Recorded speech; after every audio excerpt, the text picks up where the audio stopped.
Ce podcast a été enregistré à Pod Paris, le festival du podcast. Ce festival vous a plu? Faites un don sur badgeek.fr. Bonjour Pod Paris. On va commencer cette table ronde dont le titre est donc le podcast au service de la représentation et des causes sociales. Je vais vous inviter toutes et tous à rejoindre les chaises si jamais vous souhaitez assister à la table ronde. Voilà, on va laisser 1 ou 2 minutes pour les personnes pour circuler. N'hésitez pas à venir vers l'avant ou à vous rapprocher. Une partie de la fin de la table ronde sera consacrée aux éventuelles questions du public. Et pour cette table ronde au titre assez généraliste, je pense que vous en conviendrez, le podcast au service de la représentation des causes sociales, parce que le podcast c'est parler mais c'est aussi être écouté, et pour beaucoup de gens être écouté c'est déjà un challenge. Alors parler, comment on fait pour aller jusque là? Et je vais proposer aux personnes qui ont accepté l'invitation de Pod Paris de venir s'exprimer sur ce sujet. Je vous laisse vous présenter. Je vais commencer la personne à ma gauche. Je t'en prie. Bonjour. Bonjour à toutes et à tous. Je m'appelle Suzanne Joly et je viens ici aujourd'hui avec 2 casquettes. La première, c'est que je co-réalise un podcast d'histoire pour enfants, un brin féministe et écolo qui s'appelle Envolé Comté, qui est sous forme de série audio pour les 3-10 ans. Et ma deuxième casquette, c'est que je co-organise le festival Eau Parleuse, qui est un festival de podcasts féministes qui a lieu à Rennes. La 3e édition avait lieu la semaine dernière, que je co-réalise avec des amis. Je t'en prie. Merci beaucoup pour l'invitation. Moi, je suis Alice Le Guiffant et j'ai créé un podcast qui s'appelle Coming In, Coming Out il y a quelques années, 3-4 ans. On a un fan dans la régie.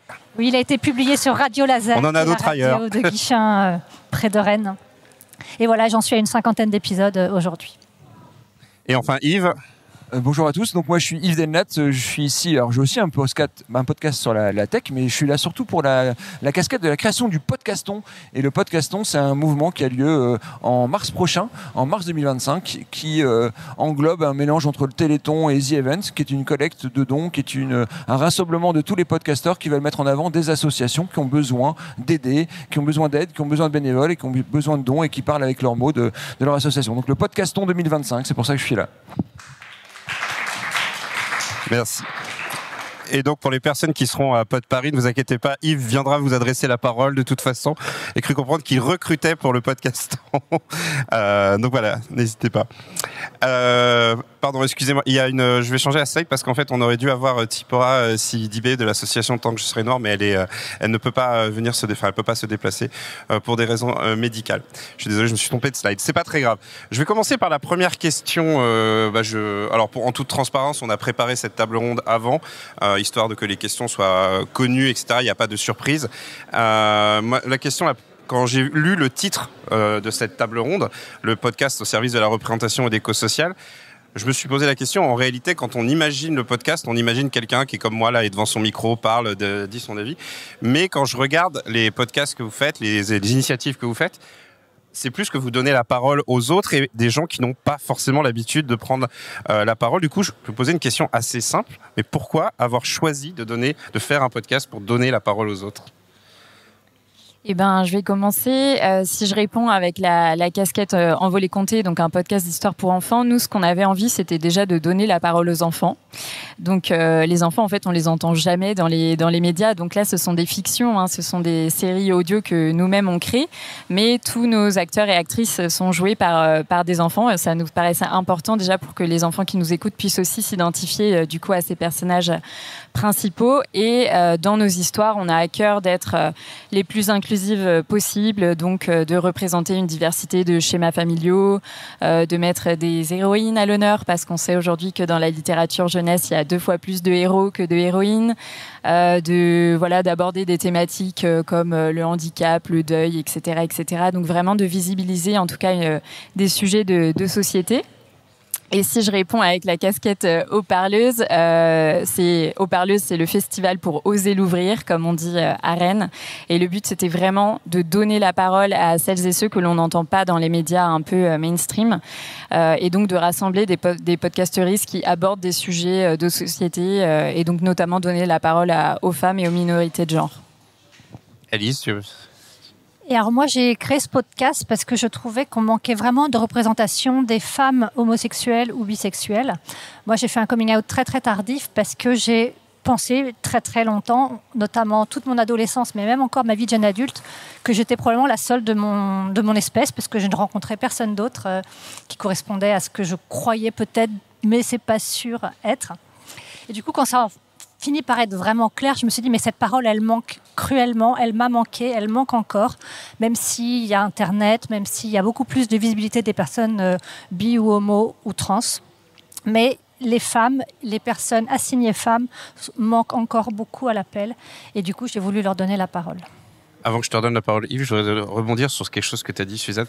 Tu disais que tu voulais donner la parole aux gens qui ne l'avaient pas dans les périodes mainstream. Est-ce que tu rejoins l'analyse de ta collègue sur les catégories de personnes concernées ? Bah oui, tout à fait. Nous, c'est vraiment dans ce but qu'on a créé le Festival aux Parleuses et je remercie Alice d'y avoir participé à la dernière édition qui était le week-end dernier. Parce que effectivement, en tant que femme, en tant que diversité d'orientation sexuelle, etc., qui peuvent être présentes dans nos groupes d'amis, il y avait ce manque de visibilité, ce manque de représentation, et c'était le but du coup du festival, de pouvoir rassembler les personnes autour de ce sujet-là et de mettre à l'honneur du coup des podcasteristes qui donnent la parole à ces personnes qu'on a moins l'occasion d'entendre du coup dans les médias. Toi, Yves, je pense que tu es un peu à la croisée des deux mondes, en fait. C'est à la fois les causes sociales, mais également la représentation, parce que de ce que j'ai cru comprendre avec le podcaston, tu essaies d'élargir au maximum le nombre d'émissions qui peuvent prendre la parole lors de cette initiative. Bah, tu as tout compris, en fait. J'ai bien pitché tout à l'heure. En fait, on donne vraiment la parole à tous les podcasteurs qui existent. La première année, c'était plus de 300 podcasteurs français. La deuxième année, c'était 400 podcasteurs francophones. Et là, je ne sais pas ce qui nous est passé par la tête. On attaque le monde. C'est peut-être à force de créer des startups. On a décidé de faire un podcaston édition 2025 mondial. Et donc, on est allé au podcast show de Londres. On est allé à Washington avec mon associé qui est à Montréal. Moi, je reviens du Canada. J'ai perdu l'accent. Je suis retourné dans mon pays ch'ti. Et en pilotant ça de là-bas, du coup, on a développé une sorte de plateforme Netflix avec nos moyens pour justement fédérer par un nouveau canal l'ensemble de ces podcasts qui peuvent parler de leur association qui leur est chère, une association qui leur tient à cœur, une cause qui leur tient à cœur avec leurs mots. Et c'est ça qui fait toucher un public différent, parce que je pense que le podcasteur a cette intimité avec son invité, a cette intimité avec ses auditeurs, et s'il est partagé avec des bons mots, ça touche les personnes, et les personnes veulent s'engager pour des causes, pour des associations, quelle qu'en soit la cause, quel qu'en soit l'engagement, et on sert à ça aussi les podcasteurs. Voilà. Oui, j'ai cru, pardon. Tu parlais d'intimité du podcasteur, mais même là, on peut le constater. On a beau être à Paris, la capitale, on va dire, une des villes les plus peuplées, la ville la plus peuplée de France, et on est devant un micro, on est tous ensemble en train de discuter. Il y a quand même une intimité qui se crée.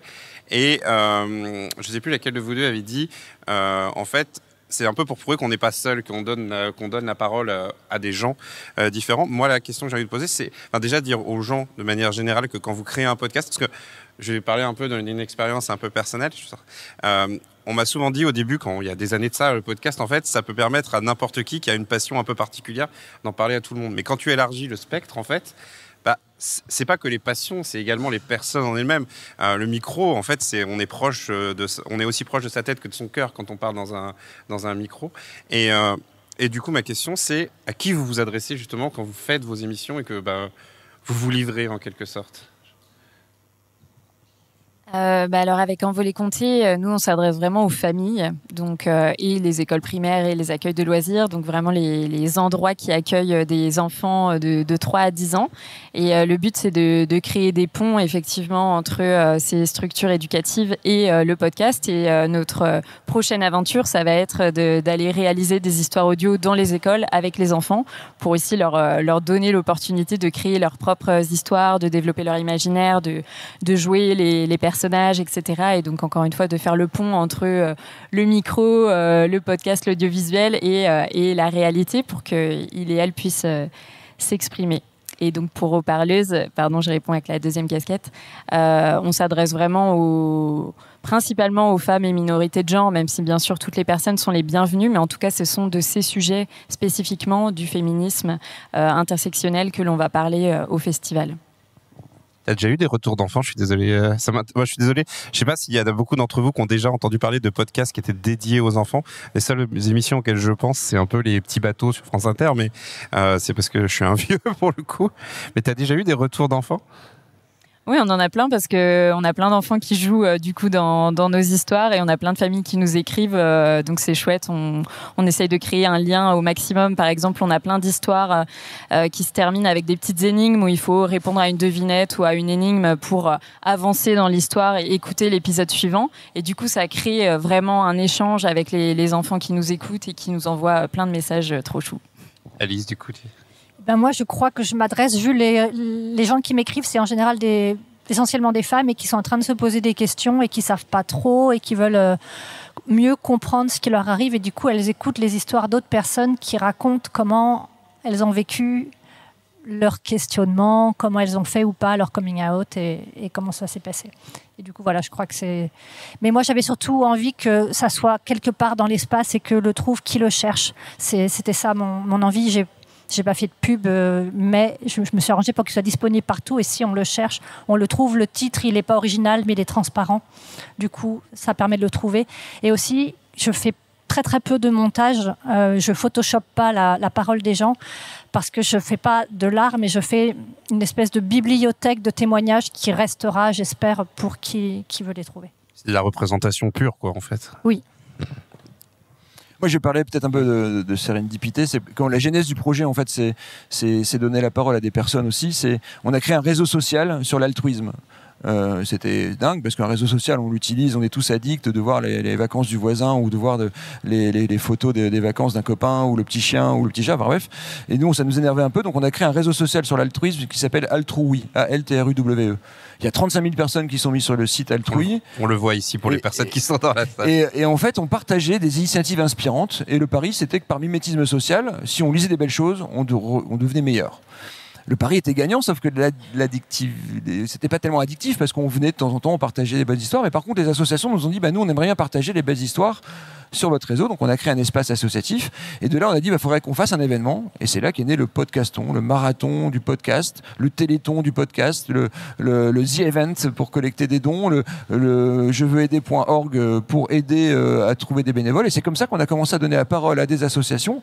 Et nous, on voulait faire un podcast pour ça, mais on n'avait pas le temps d'inviter toutes les associations. Et donc est né le podcaston avec l'invitation du micro tendu de tous ces podcasteurs pour parler des belles choses et des associations qui ont besoin et on a envie de comprendre ce qu'ils font avec notre argent parce que moi je voulais faire des dons et je savais pas à qui donner, je voulais pas donner à des grosses associations et donc j'ai découvert plein de petites associations qui avaient vraiment besoin de nous, de proximité. Mais pas que donner en argent, mais donner également en temps et donner du temps à des personnes en disant tiens, ils cherchent quelqu'un, tu peux les aider. Et c'est tout ce mouvement-là qui s'est créé autour depuis 3 ans simplement. On était 6 petites mains à développer ça. Et c'est ça aussi de tendre le micro via un mouvement qui s'est instauré, qui est le podcaston. Je vais rebondir sur un terme que tu as utilisé, qui est le terme d'inspiration. Il faut savoir que le terme d'inspiration est parfois sujet à caution. C'est... Vous savez, par exemple, c'est les cas quand vous avez des personnes qui sont en situation de handicap, elles n'ont pas envie que leur histoire soit inspirante. En fait, elles sont pas là pour vous servir d'inspiration à vous-même. Elles sont là pour se représenter en elles-mêmes. Ce qui ne veut pas dire, je dis pas que la notion d'inspiration n'est pas importante, parce que c'est également dire si quelqu'un a été capable de se mettre en avant, moi aussi, je suis capable de le faire. Moi, par exemple, ça fait très peu longtemps que je m'assume en tant que personne obèse.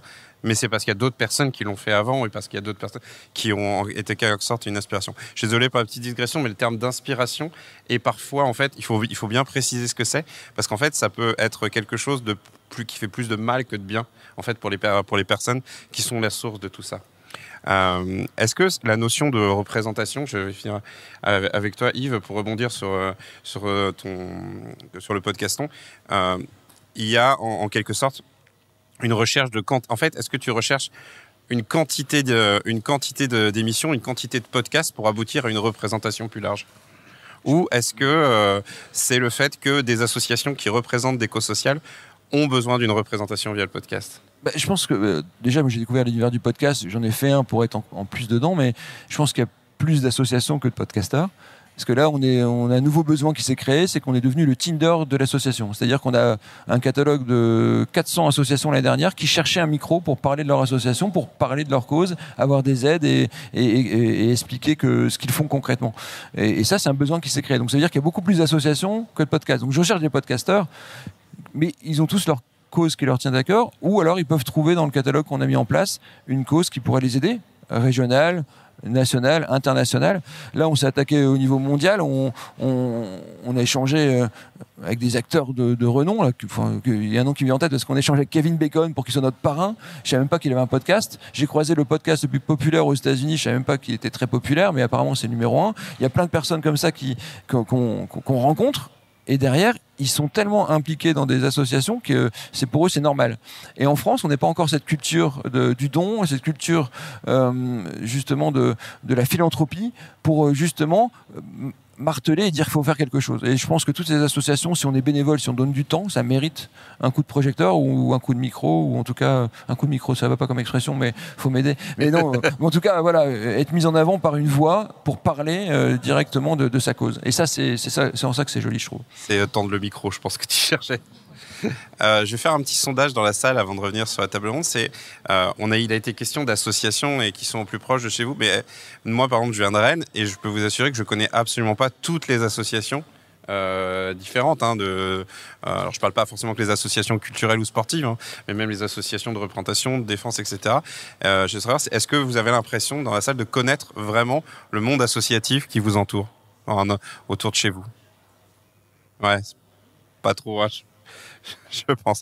Non, mais voilà, je trouve que c'est effectivement, quand on parle de représentation, c'est aussi ça. C'est en fait, il y a la représentation des personnes, mais il y a aussi la représentation des collectifs qui sont en eux-mêmes. Et du coup, on en arrive en disant, puisque la représentation, c'est pas facile, faire de la communication pour des gens qui sont dans une cause, c'est pas non plus évident, parce que c'est un métier, la communication. Et puisqu'on est dans le podcast, j'ai envie de te poser la question, peut-être commencer par Alice, c'est quoi pour toi la plus grande difficulté à porter une parole, à porter une représentation ? Eh ben, c'est justement cette question de la diversité, puisque moi, j'évolue dans mon milieu et du coup, j'ai vraiment beaucoup de difficultés à aller chercher des gens qui sont en dehors de mon milieu. En plus, j'évolue pas du tout dans un milieu homosexuel ou LGBTQIA+, parce que j'ai une longue vie d'hétéro derrière moi, donc c'est là-dedans que je navigue. Et du coup, je suis allée dans des associations pour trouver des gens un peu différents de moi. J'ai passé des annonces, j'ai demandé à mes enfants de demander à leurs copains pour avoir un peu des âges différents. Je suis allée dans des festivals de podcasts, de diversité pour essayer d'avoir des gens différents. Et ça marche un peu, c'est-à-dire que dans mon panel d'interviewés, j'ai la plus jeune à... Boum, c'est un portable qui tombe. La plus jeune a 16 ans, la plus âgée doit avoir pas loin de 80 ans. Mais j'ai par exemple qu'une seule personne qui vient de l'étranger, c'est Violette qui a dû fuir l'Amérique du Sud parce qu'elle était lesbienne. J'ai beaucoup le même milieu social. J'ai quelques personnes qui ne sont pas dans mon milieu moyenne classe, enfin classe moyenne, mais peu. Donc, je trouve ça assez compliqué de diversifier les publics. Est-ce que les personnes que tu aimerais, tu as eu des personnes que tu aimerais faire venir dans ton émission et c'est pas possible pour diverses raisons? Alors, moi, je suis pas très proactive. Enfin, plus maintenant. Au début, je demandais à tous mes copains, est-ce que tu connais quelqu'un à qui je faisais de la pub? Là, j'ai plus l'énergie, juste. Donc, mais par contre, maintenant, comme le podcast, il y a quelques années, des personnes m'écrivent pour me dire, j'aimerais bien être interviewée. Et je refuse pas. J'accepte tout le monde parce que toutes les histoires sont intéressantes. En fait, elles vont toutes être différentes. Et aussi, quand même, à la radio, on interviewe des gens qui savent parler. Oui. Et moi, je trouve ça intéressant aussi d'interviewer des gens qui n'ont pas appris à s'exprimer. Donc, la parole va être peut-être plus hésitante. Il va y avoir des détours. Peut-être on commence un propos puis on ne le termine pas. Et en même temps, c'est intéressant quand même. Tu parles de la radio, mais je considère qu'à la radio, on cherche plus des représentants et des représentantes qu'une représentation, en fait. Oui. Du coup, voilà. Et je fais quasiment pas de montage pour donner à entendre les personnes telles qu'elles sont avec leur façon de s'exprimer, leurs histoires, leurs hésitations, leurs doutes. Enfin, voilà quoi. Du coup, toi, Suzanne, est-ce que tu as aussi eu des difficultés Je vais rebondir sur ce qu'a dit Alice parce que du coup dans notre podcast Envolée Comptée, là on est 3 à le co-réaliser et pareil on vient du même milieu, on est toutes les 3 blanches, femmes, cisgenres, hétérosexuelles, classe moyenne ayant fait des études, etc. Donc forcément, notre réseau nous ressemble, comme ce que disait Alice. Et c'est vrai que c'est difficile de diversifier et de déconstruire en fait les propres biais que l'on peut transmettre dans nos histoires, alors que c'est tout l'inverse qu'on cherche à faire. On cherche vraiment à inclure le plus de diversité et la représenter. Et du coup, ce qu'on essaye de faire, c'est de faire appel à des relecteurs ou relectrices sensibles quand on aborde des questions LGBT ou de handicap ou autres, pour justement ne pas transformer la réalité ou les expériences de ces personnes et qu'elles soient représentées de la manière la plus juste possible et essayer de contrer nos propres biais. Donc on essaye de faire ça pour respecter en tout cas la diversité qu'on cherche à représenter. Vous avez déjà eu des retours de ces personnes une fois qu'elles avaient fini l'enregistrement ou une fois que l'émission était diffusée sur des choses qu'elles ont dites Alors moi, il y a plusieurs personnes qui m'ont dit « Oh là là, j'ai fait ma psychothérapie en te racontant toute mon histoire » parce qu'en fait, les personnes, elles racontent leur histoire depuis... Ma question d'introduction, c'est « Qu'as-tu envie de raconter de ton histoire aujourd'hui ?» Donc, c'est volontairement hyper large, légèrement flippant, mais au moins, ça donne la liberté aux personnes interviewées de raconter vraiment que ce qu'elles ont envie. Moi, je ne connais pas leur histoire, je ne vais pas forcément poser les bonnes questions, je n'ai pas envie de les driver dans ce qui, moi, mes petites ornières personnelles. Donc voilà, j'ouvre la question large. Et du coup... il y a des gens qui me racontent toute leur vie sous le prisme de leur orientation sexuelle, mais quand même toute leur vie. Et du coup, il est magique cet outil, le micro. C'est hyper dense. Et moi, j'adore avoir un micro à la main. Ça permet de poser des questions hyper indiscrètes que je poserai jamais dans la vraie vie. Et ça permet aux gens de faire des réponses hyper indiscrètes qu'ils ou elles ne feraient jamais dans la vraie vie. Donc, c'est assez magique. Et par contre, il y a des gens aussi qui se livrent tellement qu'après, elles me disent je préfère qu'on ne publie pas parce qu'en fait, je me suis lâchée complètement. Et c'est OK. Donc, dans ce cas-là, on ne publie pas. Oui, bien sûr. Oui. Toi, Yves, tu es sur toi, tu n'es pas un producteur. Je ne sais pas si tu as eu déjà ton émission. Oui, j'ai un podcast sur la tech. Donc j'invite des entrepreneurs qui prennent le goût du risque à venir s'aventurer outre-Atlantique et vice-versa. Et donc du coup, quels sont les écueils et quelles sont les erreurs qu'ils ne referaient pas.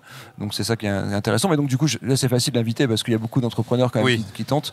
Mais je repensais au nombre de millions d'heures d'écoute qu'on a eu de podcasts. Je pense que je suis devenu un aficionado des podcasts à force d'en écouter. Et ce qui est bien maintenant, c'est que dans la plateforme qu'on a développée, toi qui es un peu technique, tu sais ce que c'est, on a indexé tous les mots, on a utilisé des outils d'IA pour retrouver des mots qui étaient audio au départ et qui sont devenus indexés dans les podcasts. Et on peut du coup écouter toutes les causes et que quelle que soit la cause, on peut écouter tous les podcasts qui sont liés à cette cause. C'est pour ça que moi je vous invite à faire partie du Podcaston l'année prochaine, en 2025, en mars, parce que du coup vous serez aussi en partage d'auditeurs avec des podcasts similaires qui parlent d'histoire, qui parlent de coming out ou d'autres sujets, quel que soit le sujet. C'est ça qui est intéressant.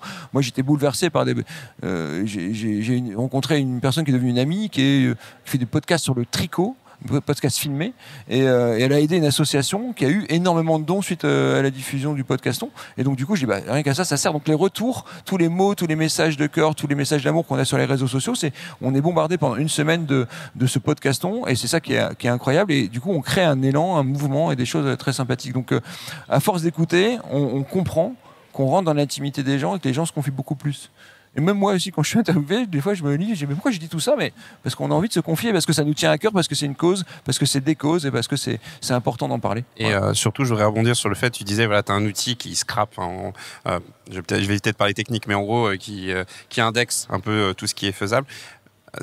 On en revient un petit peu à ce qu'on disait au début, c'est que les gens ne sont pas seuls en fait. Le podcast, ça peut être une occasion de représenter différents types de catégories. Est-ce que tu as vu, toi, Yves, sur la totalité que vous avez, il y a encore des causes ou des causes qui ont du mal à émerger en podcast, ou c'est vraiment un outil qui s'est démocratisé?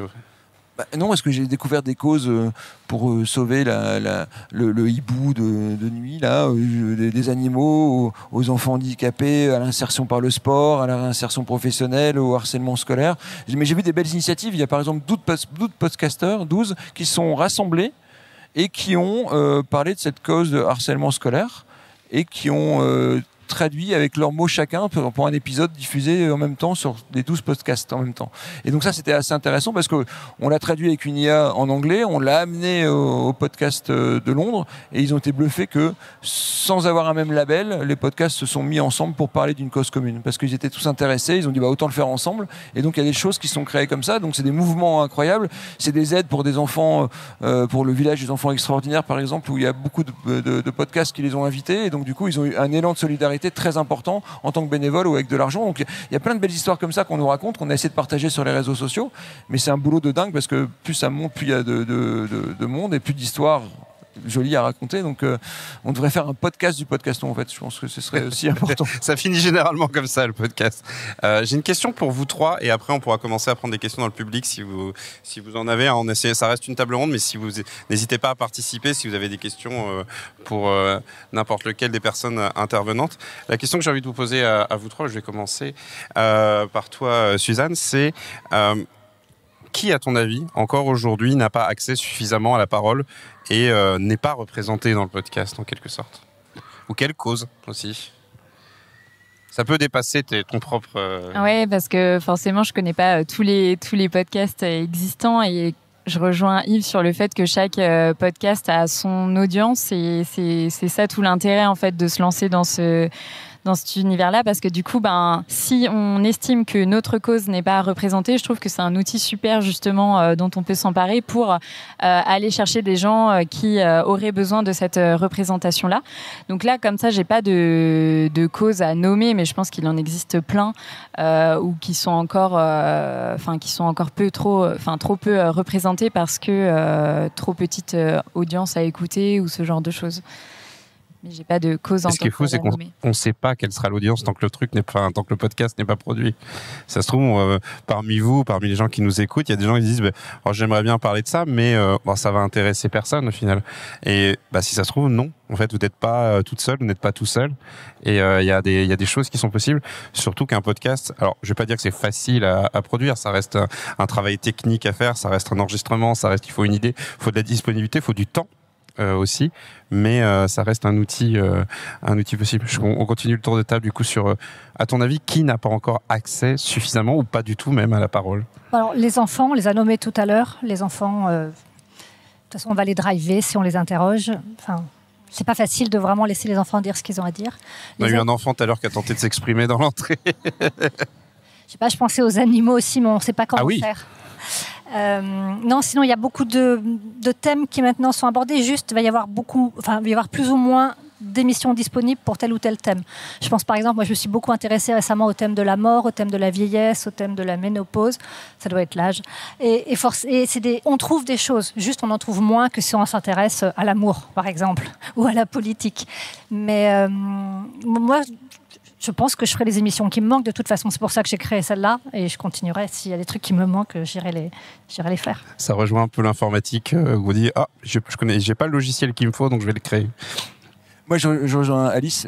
J'ai beaucoup eu d'intérêt pour des podcasts liés à la vieillesse, liés aux aînés, liés au transfert de cette mémoire quand ils nous quittent, liés aussi à l'univers des aidants que j'ai découvert dernièrement. Alors, c'est moi qui me confie maintenant parce que j'ai un micro, mais bon, j'ai perdu ma maman dernièrement et c'est vrai que j'ai découvert cet univers des EHPAD, des personnes qui étaient merveilleuses et qui accompagnaient les personnes en fin de vie. Et j'ai trouvé que très peu de podcasts. Et j'ai rencontré une podcasteuse qui s'était inscrite sur Podcaston grâce à ça et qui m'a aidé du coup aussi pour vivre cette période de deuil. Charlène Gaffet, Toitoa, je partagerai plus tard le podcast, mais c'était incroyable du coup cette thématique de vieillesse, d'aidants, de vie après la mort, de la mort, accompagnement au deuil, et même pour les enfants. J'ai découvert qu'il y avait aussi pour la première perte des grands-parents ou des arrière-grands-parents, pour les petits-enfants, c'est un drame et il n'y a pas d'accompagnement, il y a des choses qui sont à faire et on ne trouve pas toujours les mots. Et grâce à ces podcasts, parce que nous-mêmes, quand on écoute un podcasteur, on est en intimité avec lui, quand on court, quand on se brosse les dents, quand on fait plein de choses, c'est ça qui est intéressant, c'est d'avoir cette proximité sans connaître le podcasteur, mais rien qu'avec les mots, et ça nous aide derrière. Par contre, on le dit pas toujours, on monte pas toujours vers le podcasteur pour dire merci. Et là, avec le podcasteur, on a plein de merci. Donc on sait que ça fonctionne. Mais donc voilà, cet univers du troisième âge, des aidants et de la mort qui est important d'accompagner. Oui, et aussi, il y a sûrement plein de choses qui existent et qu'on n'arrive pas à trouver parce qu'elles ne sont pas bien référencées, parce que c'est des petites choses qui débutent. Et du coup, voilà ce qu'on pourrait tenter d'améliorer. Je ne sais pas comment, je n'ai pas les outils du tout, mais c'est comment on rend plus accessible et plus visible toutes ces initiatives qui se lancent et tous ces podcasts fabuleux qui doivent exister partout. Et juste... Déjà, un outil, c'est le partage. Parce qu'il faut savoir que la plupart des podcasts aujourd'hui utilisent les réseaux sociaux, mais les réseaux sociaux sont des algorithmes. Et les algorithmes, ils mettent en avant ce qui est déjà populaire. Donc en fait c'est très compliqué. En plus quand vous rentrez pas dans certaines catégories, vous avez l'espèce de grille de lecture nord-américaine qui fait que certaines choses ne remontent pas. Je n'ai plus le nom du podcast, je m'excuse auprès de lui, mais je me souviens que sur Vodio, j'étais tombé sur un podcast où on interviewait une vieille dame qui racontait toute sa vie avec un ton, avec une gouaille absolument incroyable. Mais oui, effectivement, dans la représentation, on a parlé des enfants, mais les personnes âgées, on est sur des personnes qui sont éloignées de la technologie pour une question de fatigue ou de connaissance d'époque également. Mais oui, on est sur des choses comme ça qui, effectivement, aujourd'hui encore, manquent de représentation. Je vais me tourner vers le public si jamais vous avez des questions, des interventions, ou même simplement, si vous voulez faire connaître une initiative. Il nous reste des micros là devant, donc n'hésitez pas. Oui, si tu veux te déplacer. Hop, alors, je sais pas comment on peut faire. Je vais voir. Le temps que le micro arrive, voilà. Moi, une des façons pour les... Je trouve plus mes mots. Une des façons que j'ai pour rendre la parole accessible, j'interviens dans les écoles.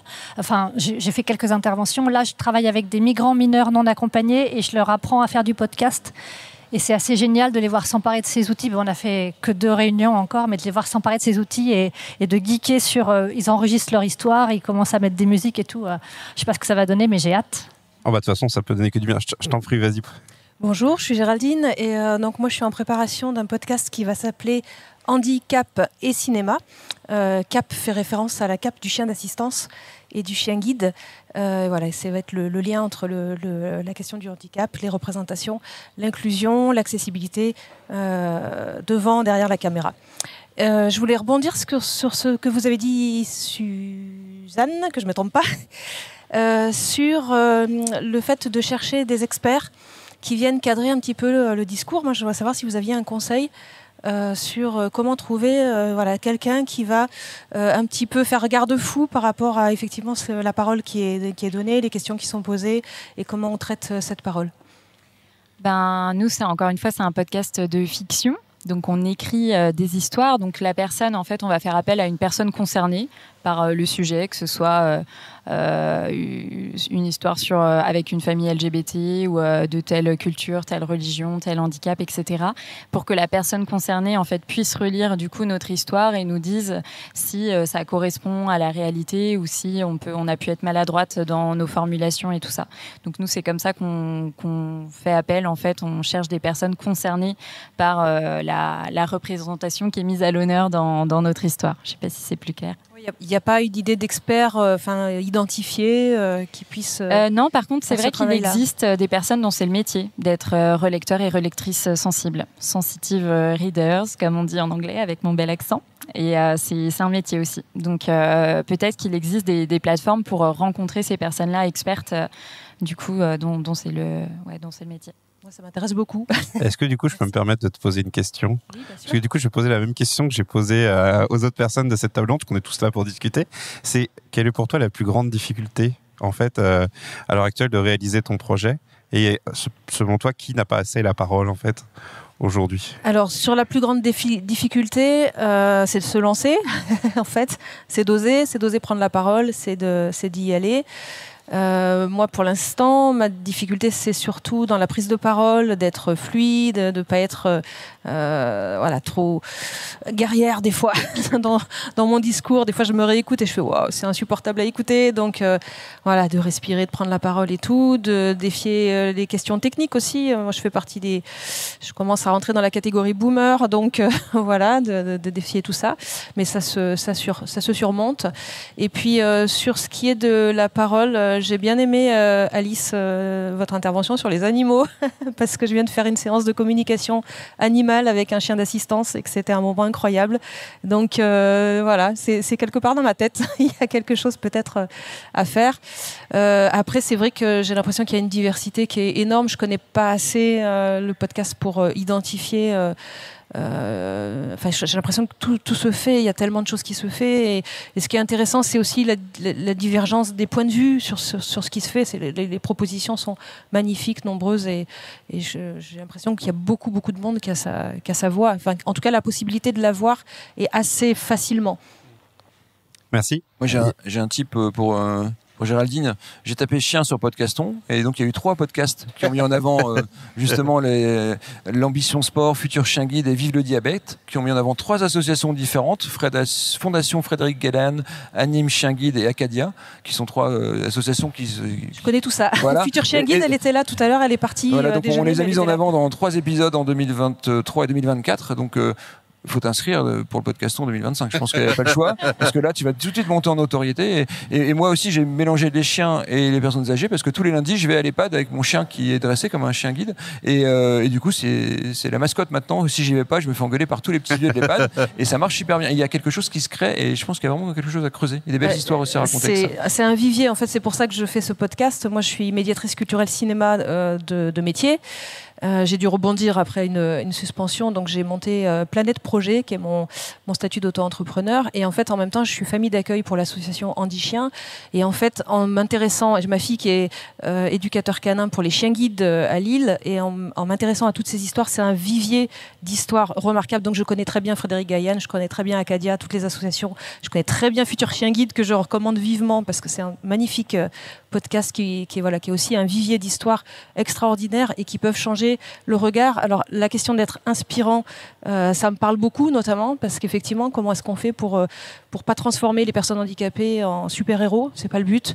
Et voilà, l'idée, c'est de faire le lien avec le cinéma, qui est en grande transition en ce moment, qui se pose plein de questions sur les nouveaux récits et la façon d'avoir des récits qui sont positifs, inspirants, et qui peuvent changer le monde et être beaucoup plus inclusifs, à la fois, voilà, comme je disais, en termes d'accessibilité, mais aussi devant et derrière la caméra. Bravo Géraldine. Tu vois, bravo, bon courage. Merci. Oui, sur la question de l'inspiration, il y avait une personne, je crois, qui voulait prendre la parole au fond. Je vais te donner, puis ensuite, il y aura une deuxième. Je vais juste refaire une parenthèse. On est ici à Pod Paris, mais à Pod Rennes, qui était à Rennes du coup, il y a eu un podcast sur des personnes justement en situation de handicap, et je crois que la première chose qu'ils ont dit, c'est nous ne sommes pas là pour être inspirantes. En fait, c'est vraiment un terme. En fait, c'est un terme qui peut être aussi bien positif que vu très négativement, et c'est pour ça que je préfère faire la précision à chaque fois, parce que c'est vraiment, et t'en parlais, c'est vraiment très important d'arriver justement à avoir un certain niveau d'expertise et sur la sensibilité là-dessus. Je t'en prie, vas-y. Merci. Effectivement, j'ai adoré ce que tu as dit tout à l'heure sur inspirant versus représenté. Et justement, j'ai envie de raconter une petite anecdote qui m'est arrivée hier, parce que moi, je m'adresse à des non-francophones, et j'invite aussi des non-francophones à mon micro. Et j'ai rencontré une personne hier, et voilà, je lui dis super, t'es anglophone, je crois. Je dis ouais, mais aussi francophone. On parle français, je suis francophone. Et donc, en fait, moi qui voulais, depuis les 4 ans que je fais le podcast, la représenter, la visibiliser. Comment s'appelle ton podcast ? Moi-même en français. Et en fait, je l'ai vexé parce que j'ai utilisé ce mot de non francophone. Moi, je sais pourquoi je l'utilise, notamment pour être inclusive et aussi pour pas faire de distinction de nationalité, des choses comme ça. Mais clairement, je l'ai vexé. Et je me suis demandé si ça vous était déjà arrivé, parce que sur nos thématiques d'inclusion, de différence, je pense qu'on peut assez facilement faire des impairs. Donc, je me demandais si ça vous était déjà arrivé. Et comment vous aviez réagi face à ça? Moi, je me tais. Je parle presque pas dans le podcast, comme ça je prends pas trop de risques et je laisse les gens s'exprimer. J'ai vexé quelqu'un une fois en lui proposant de couper un passage où elle était complètement hors sujet.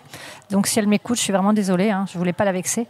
Mais du coup, si ça m'est arrivé, je m'en suis pas rendu compte. C'est possible, effectivement. C'est possible.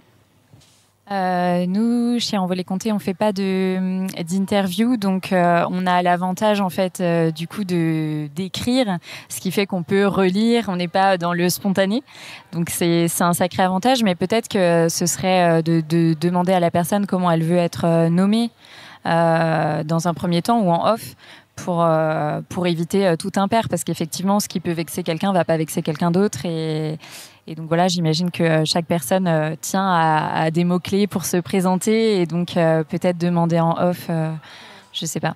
Si je peux te donner un peu quelques mots sur la façon dont on a préparé cette table ronde, moi c'est des réflexes que je prends assez régulièrement, c'est-à-dire que je demande aux personnes, effectivement ce que tu viens de dire, comment les personnes souhaitent qu'on les appelle, etc. Parce que il y a des personnes qui souhaitent utiliser un pseudonyme, c'est mon cas par exemple, il y a en fait je donne aussi les sujets à ne pas aborder en amont. C'est déjà de dire voilà, ça on n'en parle pas. Et aussi quand on est alors ça dépend du type d'interview, d'émission, etc. Mais voilà, dans cette table ronde, je pense que les personnes je l'ai dit en introduction, les personnes qui sont à la table ronde connaissaient les questions que j'allais leur poser avant, parce que on n'est pas cache investigation, hein, on va pas aller chercher des vérités, on est tous là pour discuter, dialoguer ensemble, et aussi on met en place, en tout cas moi je mets en place un geste. Qui a une sorte de geste où en gros les personnes font un geste, je vais le montrer, alors c'est très podcastique ce que je vais faire, je vais le montrer au micro, en gros on croise les mains et en fait là ça veut dire je pars. La personne part sans question, sans quoi que ce soit, l'émission continue et c'est des petits gestes qui peuvent être mis en place qui en fait sont des gestes d'assurance. Alors c'est un peu du terme de marketing, mais c'est de la réassurance également en fait. C'est que pour pouvoir représenter les gens et parler d'une cause, effectivement, ta démarche est vachement intéressante de dire comment je fais pour pas les vexer, comment je fais pour qu'elles puissent s'exprimer. Alors des fois la réponse c'est pas de montage, mais des fois aussi c'est dans la préparation. Moi je considère en général que c'est dans la préparation en amont, parce que quand ça arrive après, malheureusement, voilà, c'est arrivé. Et moi, j'ai un petit truc de communication non violente qui est de ne faire aucune affirmation sur l'autre, mais juste la question. Par exemple, ça aurait pu être tu es francophone, est-ce que c'est comme ça que tu te. Enfin, tu vois, de ne pas affirmer, mais juste de poser la question. Et moi, je prends vachement de pincettes. Et aussi, je prépare l'émission avant avec les gens. Enfin, on sait où on va, en fait. Je précise, c'était juste la première rencontre justement pour l'inviter. Oui. Donc heureusement, ça s'est pas passé au micro. C'est pas au micro. Et en même temps, je me dis justement, ce sera une super occasion. Je compte revenir sur cet incident-là parce que je suis sûre qu'il y a plein de personnes qui vont se sentir, s'identifier vraiment avec ce ressenti. Non, en fait, je suis francophone. C'est pas parce que c'est pas ma langue maternelle que. Donc en même temps, voilà, c'est une très belle occasion. Mais en tout cas, merci pour tous les tuyaux. Mais de rien, et très bonne démarche au passage. Il y avait une personne qui souhaitait prendre la parole. Vas-y, hop, je t'en prie. Bonjour. Moi, ma petite question, c'était tout simplement pourquoi le podcast pour ces causes-là. Enfin, pourquoi le podcast en tant que médium pour défendre ces causes-là? Ça pourrait être des blogs, des vidéos. Est-ce que c'est par simplicité de production? Est-ce que c'est pour toucher un certain public? Alors, j'ai un tips, personne ne lit les blogs. C'est vrai. C'est faux. Non, c'est faux. C'était vrai à une époque. Ah ouais? Moi, j'ai eu un blog en 2005-2009. Il y avait 100 questions par jour. Ah ouais. Oui, d'accord. Moi, j'ai tenu un blog aussi dans cette époque-là, mais c'est vrai que le public a beaucoup. C'est peut-être Yves, du coup, pourquoi le podcast, justement? Je pense que c'était le média un peu à la mode, qui crée de l'intimité, que tu écoutes, comme on disait tout à l'heure, quand tu cours, quand tu fais ton jogging, quand tu fais des choses très intimes. Et donc, du coup, voilà, il fallait passer par là, il fallait qu'on crée. Personne ne l'avait fait avant nous pour le podcaston, ça n'existait pas. Donc, du coup, on a dit on va utiliser ce média et tous ses talents et tous ces micros tendus pour nos associations. Et la manière, ça a bien pris parce que tout le monde était enjoué, passionné dès le départ pour mettre en avant leur association. Et au fur et à mesure, ça grandit. Donc, le plus dur pour nous, c'est pour répondre à la question de tout à l'heure, là, c'est pas vexer aussi des personnes parce que la petite vignette du podcast, ils aiment bien la mettre en avant. On a tous un peu notre ego en disant voilà, je participe au podcaston. Et des fois ça tourne et des fois le podcasteur nous appelle en disant j'ai pas été mis en avant. Mais si, ça tourne tout le temps, mais il y en a tellement, on peut pas tout le temps mettre en avant les causes et les podcasts. Donc voilà, c'était obligatoire, c'était phénomène de mode, ça continue et finalement on regrette pas parce que c'est indispensable. Oui. Je pense qu'il y a aussi une question de coût aussi. Ça coûte peu cher en fait, un podcast. Mine de rien, tu peux être publié sans avoir un nom de domaine. Tu peux le faire sur Vodio, sur Deezer, sur Spotify, etc. Je ne sais pas si vous aviez d'autres. Oui, je veux bien rebondir. Effectivement, je trouve qu'il y a une énorme question d'accessibilité pour les personnes qui nous écoutent et je trouve qu'il se passe un truc avec la voix aussi. On s'attache à une voix. C'est tellement vrai. Des fois, on ne sait pas pourquoi, mais ça matche avec une voix et pas avec une autre. Et il y a cette promesse proximité ou proximité, je ne sais pas lequel des deux, mais en tout cas, il y a un lien qui se crée, je trouve, avec le format audio. Et je trouve qu'on est beaucoup plus actif aussi quand on écoute que quand on regarde. Moi, j'ai trouvé ça génial, en fait, de sortir de la vidéo, du visuel, de pas justement mettre un visage toujours sur la personne qu'on entend.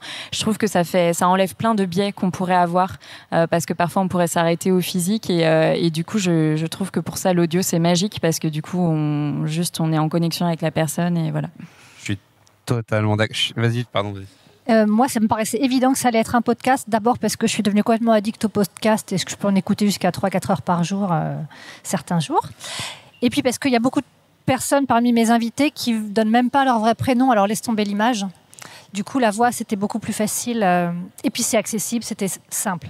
J'ai mis du temps à comprendre comment ça marchait quand même. Au début, j'avais juste mis ça sur un site internet. Mais en fait, une fois qu'on se plonge dedans, et puis ça s'est beaucoup simplifié, maintenant c'est faisable. Même avec un téléphone et Audacity, moi j'ai commencé comme ça, on s'en sort, quoi. Mais la voix, oui, je rejoins totalement ce que tu dis. La voix, c'est incroyable. Enfin, je vais sortir un peu des causes sociales et de représentation. J'ai découvert un podcast, une représentation de jeu de rôle qui s'appelle La Bonne Auberge. Alors, j'ai découvert ça, ils avaient déjà 2 ou 3 saisons derrière, donc je me suis dit, je vais commencer une nouvelle saison. Et en fait, j'ai écouté ça lors d'un trajet en voiture. Et je me suis dit, effectivement, il y a des moments donnés où je comprenais pas parce que ils faisaient des lancers de dés, où ils faisaient des gestes non verbaux, etc. Et du coup, je me suis dit, je vais regarder la vidéo. Et la vidéo, en fait, c'était pas décevant, mais j'étais en mode, j'ai pas retrouvé les personnages, les personnes que je pensais derrière le micro. Et il y a quelque chose comme ça. Alors, je sais pas si c'était totalement ta question. Si, totalement. Et puis, j'y voyais aussi quelque chose de peut-être, pour certains sujets, c'est plus intime parce que le podcast, en règle générale, on l'écoute avec un casque ou des écouteurs, on parle directement dans les oreilles des gens. Ouais. Et c'est la remarque que vous avez fait tout à l'heure, avec le micro. En plus, les gens se livrent beaucoup plus. Et je voulais votre avis sur la question. C'est magique, cet outil. Vraiment, le micro, c'est incroyable en toute situation ce que c'est capable de produire. Est-ce qu'il y a... Bien, juste rebondir avec le festival aux Parleuses, donc un festival de podcast féministe. C'était vraiment le but de permettre, notamment aux femmes et minorités de genre, de prendre la parole, en fait, parce que il y a cette question vraiment de la voix, de oser l'ouvrir, de se mettre devant un micro et de prendre l'espace sonore, médiatique, parce que c'est encore trop peu le cas, quoi. Donc il y avait cet enjeu-là aussi, je trouvais, dans le format audio. Il y a un truc, en fait, on dit souvent que écrire, c'est parler sans être interrompu. Mais le micro, c'est pas mal aussi pour ça. Merci beaucoup. Il nous reste du temps pour une dernière question. S'il y avait... Oui, devant... Je sais pas s'il y avait d'autres personnes. Non, vas-y, je t'en prie. Bonjour, merci. Je voulais juste vous recommander un podcast. Tout à l'heure, vous évoquiez les vieilles personnes. Et il y a un formidable podcast, Suzanne, que je pense que tu connais, qui s'appelle Mamie dans les orties, qui est animé par Héloïse Pierre. Voilà. Et c'est merveilleux. Donc, j'étais surpris qu'on ne l'avait pas mentionné. Donc, voilà, je trouve qu'elles ont fait un travail fantastique et c'est magnifique, quoi. Oui, je pensais... Je suis contente que tu le mentionnes parce que je co-réalise En Voler Compter avec Héloïse Pierre, justement. Ouais. Je venais de retrouver le nom justement et c'était une des premières qui nous a suivi pour le podcaston, donc on lui a beaucoup. Ouais. Big up. Big up, ouais. Et big up à toutes les mamies qui nous écoutent. Il nous reste, vu que la question était courte, il nous reste encore le temps pour une question dans 2-3 minutes. Moi, je peux faire de la pub pour le podcast qui s'appelle La mort, tout un art, où elle interviewe des artistes qui parlent de la mort en BD, en spectacle, et c'est assez intéressant. Et du coup, s'il n'y a pas d'autres questions, moi je vais terminer sur une dernière remarque. Moi je fais un podcast politique qui s'appelle À gauche toute, pour le coup, et en représentation des causes sociales. Et on avait fait des émissions notamment avec des personnes qui ne pouvaient plus accéder au monde du travail, qui avaient refusé en fait d'accéder au monde du travail. On avait fait également avec du personnel soignant, parce qu'on en avait parlé, mais c'était avant le Covid, etc. Et bon, on va pas le cacher, l'hôpital était déjà en crise il y a 10-20 ans. Et j'espère, si cette table ronde a pu servir à quelque chose, c'est de vous dire, déjà vous encourager à faire du podcast, comme tout ce festival, il y est dédié, mais que vous n'êtes jamais seul en fait face à la parole. On a abordé des questions techniques. La technique, en fait, si les seuls problèmes que vous avez, c'est des problèmes techniques, honnêtement, parlez-en à des gens qui pourront vous aider et ils vous résoudront ça.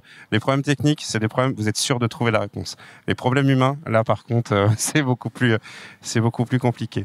Du coup, est-ce que vous avez un dernier mot sur ce sujet? la représentation. Juste inscrivez votre podcast au Podcaston, c'est gratuit. Hein, vous pouvez en deux clics mettre votre vignette et avoir le temps de trouver la cause qui vous tient à cœur et équilibrer votre vie entre la famille, le sport, le travail et surtout l'associatif. Je pense que c'est le quatrième point important pour avoir une vie équilibrée, c'est engagez-vous de manière avec une association qui vous tient à cœur. Voilà. Engagez-vous qui disait. Moi, j'aime bien donner des conseils non sollicités, mais juste lancez-vous, ça n'a pas besoin d'être parfait. C'est déjà super si ça existe. Et c'est suffisant. C'est vrai. Un dernier mot?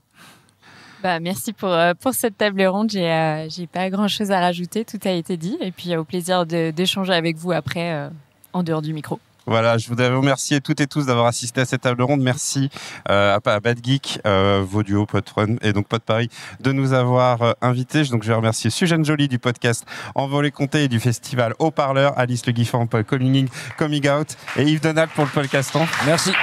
Haut-parleuse. Haut-parleuse, j'ai dit. Oh là, j'ai dit haut-parleur.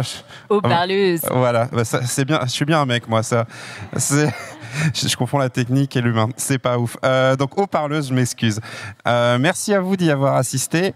Donc on va vous quitter, mais à 13h, je ne sais plus ce que vous avez. Je ne suis pas raciste, mais on continue sur les causes de représentation éco-sociale. Voilà. Prenez soin de vous, prenez soin des autres. Merci encore.